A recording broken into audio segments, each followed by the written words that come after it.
Welcome again smart tech skill channel पर।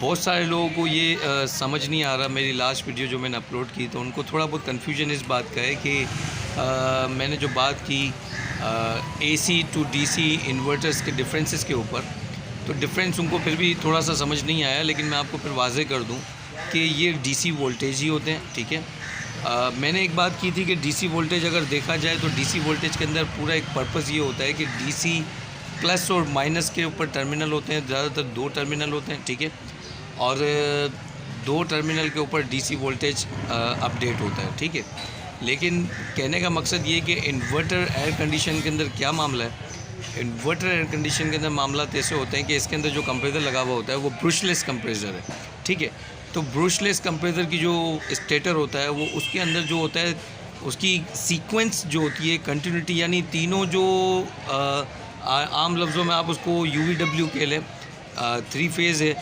मैं आपको बता दूं UVW भी क्या होता है। देखें, ये बेसिकली आपने अक्सर देखा होगा कहीं कहीं फेज़ को नाम दिए जाते हैं। कुछ लोग L1 L2 N के साथ, कुछ L के साथ शो करते हैं। अच्छा, कोई इंडिकेशन RYW करके इंडिकेशन शो होती है, और कभी कभार RST करके फेज़ की सीक्वेंस को शो किया जाता है। 3 फेज़ के अंदर RST पुकारा जाता है, जो 3 फेज़ आ रहे होते हैं वापडा के फ़ोन डायरेक्टली आपके पास।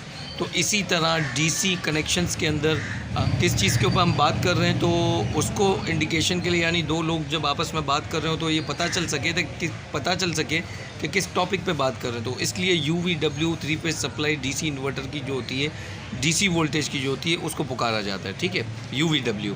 तो UVW जो होता है, UVW बेसिकली DC वोल्टेज है। एक इंडक्टर लगा हुआ है जो AC वोल्टेज लेता है। ठीक है, उसकी नॉइस जो करंट की होती है उसको कंट्रोल करता है।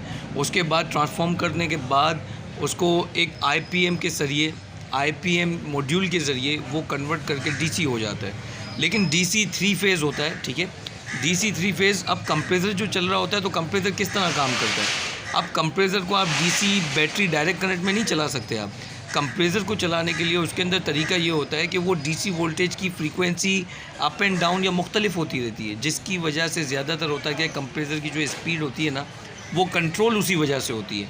यानी तीनों फेज़ इनके स्टेटर वाइंडिंग एक सिमत की है, एक स्टैंडर्ड है इनका, और लेकिन इनकी फ्रीक्वेंसी जब रनिंग की होती है तो वो डिफरेंट होती है, ताकि इसकी स्पीड कभी लो हो जाए, कभी हाई हो जाए।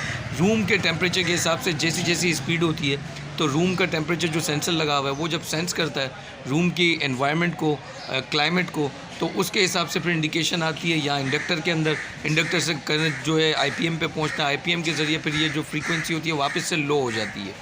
इसी तरीके से काम होता है। तो ये DC वोल्टेज होता है, ये AC वोल्टेज नहीं होता है। ठीक है, लेकिन AC सप्लाई इनपुट होती है, आउटपुट इसकी DC होती है। ठीक है, तो करंट देखें अलग ही है, लेकिन इसकी 3 फेज़ DC वोल्टेज है जिसकी सीक्वेंस जो है अप एंड डाउन होती रहती है। बस यही बताना आप लोगों को ज़रूरी था। फिर भी कुछ समझ नहीं आता आप कमेंट करें, और हमारी टेक्निकल वीडियोस को लाइक करें, शेयर करें, और हमारे चैनल के साथ जुड़े रहें। अल्लाह हाफ़िज़, अल्लाह ने के बाद।